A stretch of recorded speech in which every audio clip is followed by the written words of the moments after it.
Okay, so riding it straight out of the box. Didn't charge it, nothing. Battery's sitting at 3 bars, about half. So this is an open box Qiewa Hummer. These scooters go for $1,400, brand new, but the open box models go for $999, and they do run discounts, so I actually got this for $950. It is the updated model, so it has the white lights on the side instead of the red, green, blue that alternates like I've seen online.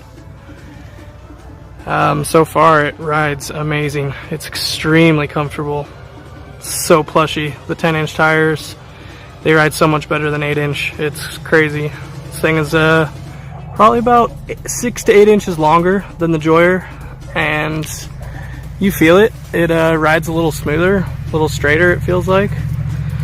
So overall, I'm just really impressed with this thing. It's so beefy looking. That rear fender, that suspension is so nice. Yeah, pretty impressed. The torque is easily double what the Joyer F7 does.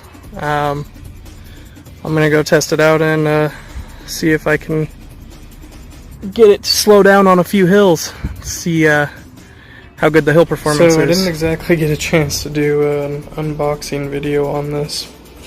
The alarm was going off upon delivery, so as you pick up the box, the scooter thinks it's being stolen and the alarm starts freaking out. So it was kind of a rush to get the box open. So overall it was actually packaged okay. There was nothing really exposed. Everything was pretty well covered. I'd say the Joyer was packed about the same. This is an open box model, so I mean it did come with a couple of scuffs, nothing too crazy. Little paint missing right there, like it was laid down on the side. Okay. A little bit of paint missing on the top of the fender there. Okay. And when I had it, there was a little bit of dirt on the pad, and I've added a little bit more. So as far as defects go on an open box, I'm not really worried about that stuff. The stem had a little bit of wear, like that. So that's all kind of to be expected on an open box. And for $9.99, that's really not a bad deal. It's a completely different ride. The 8-inch wheel, or 8.5-inch, 10 with the 2.5-inch wide. It's really pretty good.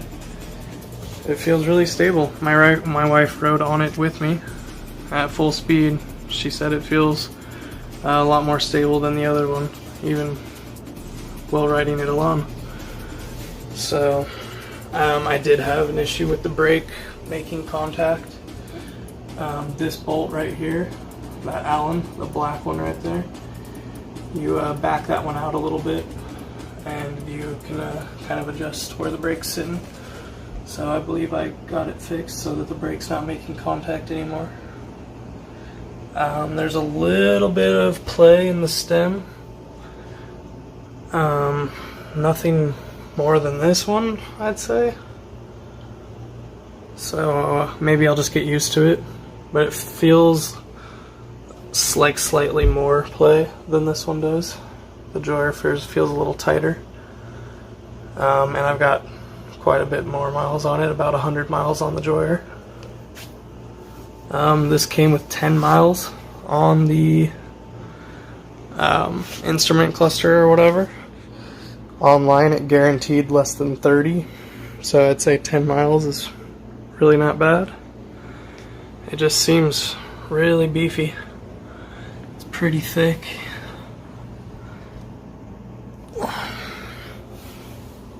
It's honestly about the same. They're both running a pretty wide and thick frame. This one just seems really strong. I jumped up and down on it as hard as I could, and I weigh 200 pounds. and there wasn't a whole lot of play. I think the shocks could be a little softer, if anything. It looks like somebody cranked down those bolts really tightly. It bowed the fender in a little bit right there. But I went through and yeah, I checked almost every bolt I could see with an Allen before I rode it for the first time, just to make sure. And I didn't find anything really loose. There was a couple that I could give a half turn to, but there's looks like some like rubbery spackle on there. I don't know what that is. But metal fender up front. Better than the plastic guy here. This headlight is really good. I've got the bar mounted one on the Joyer because this one just does not cut it. It barely provides any light, so you really need the handlebar light for the Joyer. That one works really well though. So far I'm really enjoying the size difference though. I think the 10-inch is a much better ride. I was able to go over grass way easier. It hardly slowed down at all. So it does have a bit more torque than the Joyer. I said probably, I mean, it feels like 800. The Joyer is 500. This proportionately feels like 800. It's not overwhelmingly more powerful than the Joyer, but it does get up to a nice high cruising speed and a little bit quicker. So there's that. The lights I'm actually really impressed with. I'll flip them on real quick with how they look anyway.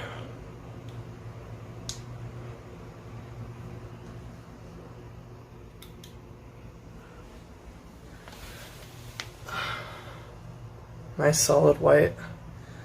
Keep you visible from the sides.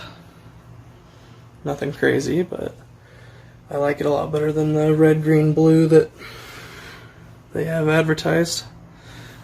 That's a lot more my style there with just the plain white.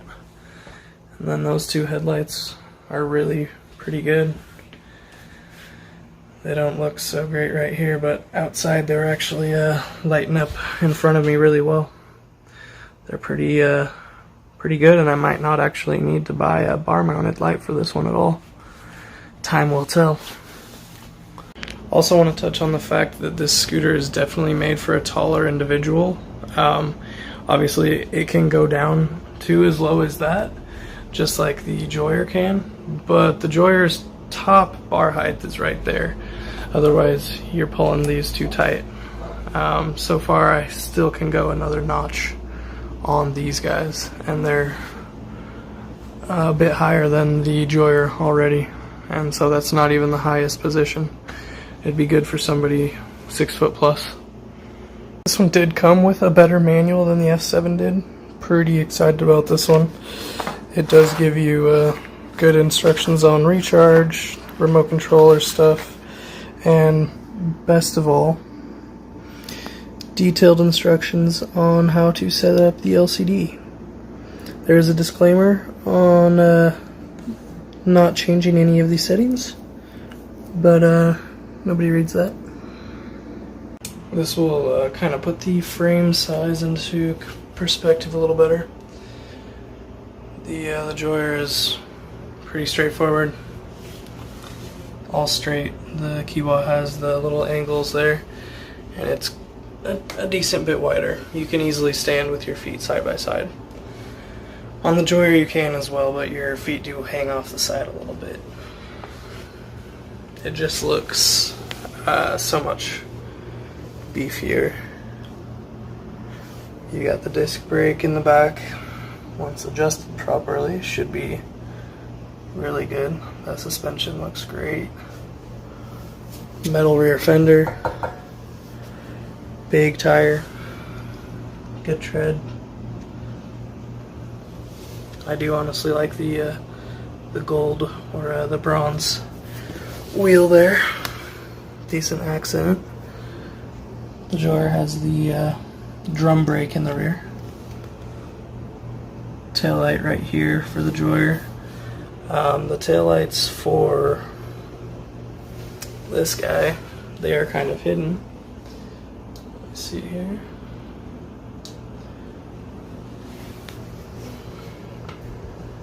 So they're kind of hidden beneath the frame there, but they illuminate the back quite nicely, and they're not exposed to damage. I like that quite a bit. The top speed I haven't really touched on yet because I've only ridden it out of the box so far without charging it fully, which is why it is charging currently. I brought my phone out with the GPS, and so far I have hit 28 miles per hour on flat ground. I did like 31-ish downhill, but it claims 35 miles per hour. So I was hoping to see a little bit above 30. I do weigh 200 pounds again, so I'm not expecting it to be what they claim, but I would have liked to see a little bit closer to 30 on flat ground. That being said, it is charging again, so I will do another video on top speed and range and give it a fair shot, but as of now I think the top speed is going to be about 28 miles an hour for me, which honestly still feels quite a bit faster than the Joyer and is kind of scary. It feels solid, it really does, but I don't really want to go that much faster, honestly. I read a couple of reviews saying that this charger brick got extremely hot during charging, and I've been checking it periodically, and it's been charging for 4 hours now. So I'd say if it was going to get too hot, it would have done it by now. I'm not too worried about that, but I will do another follow-up review here shortly.